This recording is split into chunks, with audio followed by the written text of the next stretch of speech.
Salam alaikum, chers frères, chers auditeurs. Avant de pouvoir aborder la suite de la lecture, Inch'Allah, j'aimerais apporter en fait une précision qui m'avait été oubliée de ma part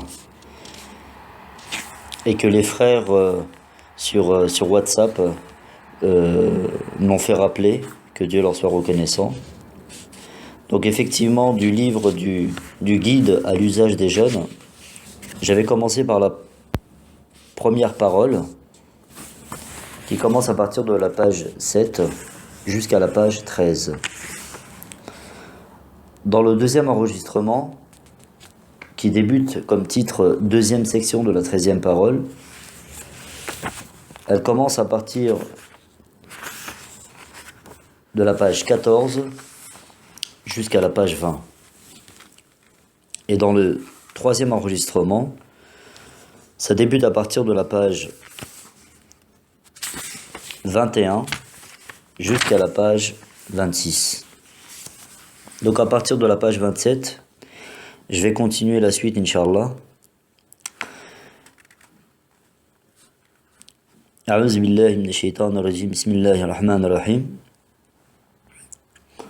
En annonçant le titre, un texte de notre maître qui doit être ajouté au guide à l'usage des jeunes. Il est convenable d'enlever les pages 23 et 24 portant le titre « Un problème important » qui se trouve au début du guide venu de Mersin. Mersin, pour préciser, c'est une ville au sud de l'Anatolie, au bord de la Méditerranée.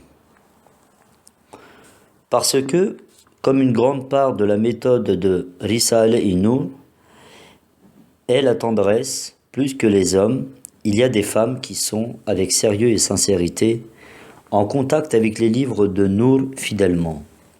Il ne faut pas que ces sœurs bénies, héroïnes de la tendresse, soient attristées en s'occupant de la sévérité de ces deux pages.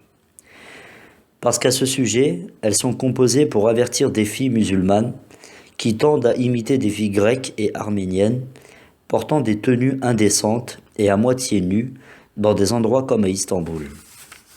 Tandis qu'à Istanbul, les hypocrites et les francs-maçons, et aussi dernièrement certains journaux qui ont donné une mauvaise interprétation à ce point, causant leur calomnie, ils voulaient couper la relation qu'ont certaines femmes avec la collection Risale et Nour. En ce moment, que ces deux pages soient retirées.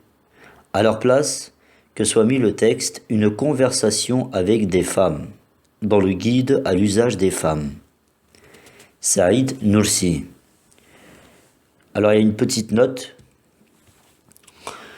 Comme par exemple, à un certain temps, des comités secrets contraires à l'éducation islamique pour pervertir les jeunes, maintenant pour égarer les pauvres femmes, certains comités secrets et athéistes travaillent.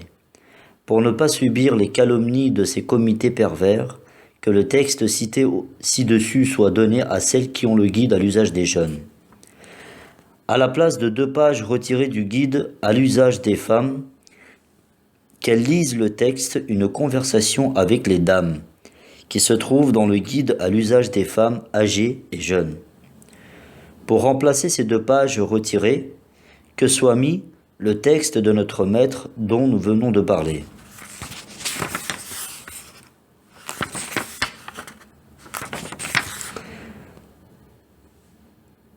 Fin du texte à la page 28. À partir de la page 29, un nouveau titre est apporté. Un problème important soudain averti. Bismillahirrahmanirrahim.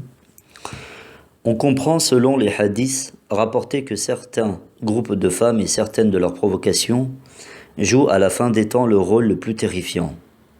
Oui, les livres d'histoire de l'Antiquité rapportent que le groupe de femmes armées nommé Amazone livrait des batailles extraordinaires.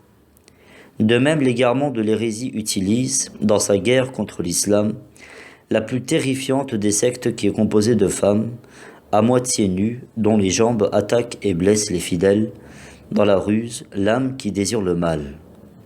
Elles mettent leur groupe sous le commandement de Satan, en travaillant pour fermer la voie du mariage et développer celle des maisons closes. Elles rendent esclaves en peu de temps les âmes de la plupart des gens. Elles blessent leur cœur et leur esprit avec les péchés capitaux. Plutôt, elles tuent une partie de ces cœurs.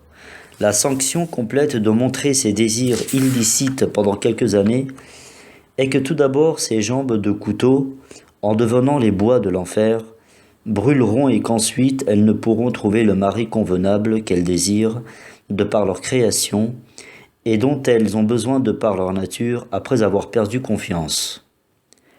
Même si elles en trouvent un, ce sera un malheur. On comprend selon les hadiths rapportés qu'à la fin des temps, en raison du mariage non suivi et négligé, 40 femmes dépendront d'un homme au point où le mariage deviendra sans importance, sans protection et sans valeur. Puisque c'est ainsi la vérité et que chaque belle aime sa beauté et fait tout son possible pour la protéger et ne souhaite pas qu'elle soit altérée, puisque la beauté est un bienfait, elle change et devient laide.